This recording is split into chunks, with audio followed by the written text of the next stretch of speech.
before getting to the video, I want to show you all one thing. தெரியுதா? Star. ஆக்சுவலாக இந்த dress வந்து எனக்கு ஒரு சென்டிமெண்ட்டான ஒரு ட்ரெஸ். ரொம்ப நாளுக்கு அப்புறம் வீடியோ ஸ்டார்ட் பண்ணுறோம். ஸோ ஐ வோட் அந்த டைம் ஸ்டார். அது வந்து என்ன சென்டிமெண்ட்டு அப்படின்னு சொல்லிட்டு அதை ஸ்டிச் பண்ணிவிட்டு திரும்ப வந்து வியர் பண்ணும்போது சொல்கிறேன் என்ன சென்டிமெண்ட்டுன்னு.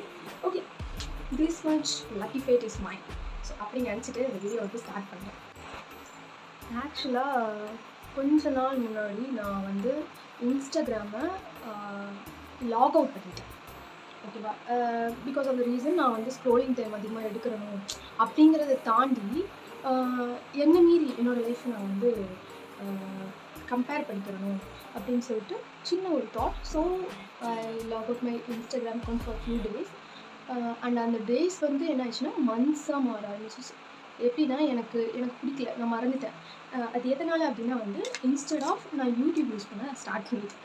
ஸோ ஒன் அடிக்ஷனுக்காக இன்னொரு அடிக்ஷனுக்கு மூவ் ஆன மாதிரி ஆயிடுச்சு. பர்சனலாக நான் என்ன ரெகுலர் யூஸ் பண்ணேன் அப்படின்னா வந்து ஆன் தட் டே நான் என்ன மார்னிங் நான் அதை வாட்ச் பண்ணுறேன் அண்ட் அது ரிலேட்டடான வீடியோஸ் வருது அப்படிங்கிறது வந்து ஃபைன். எல்லாருக்குமே வந்து அதே சஜஷன் தான் வருது அப்படின்னு சொல்லி காமனாக எல்லாருமே பேசிக்கிறோங்க. So that's fine. பட் எனக்கு வந்து அப்படி தோணலை. எனக்கு வந்து இன்ஸ்டாகிராமில் நிறைய விஷயங்கள் வந்துகிட்டே இருக்குது.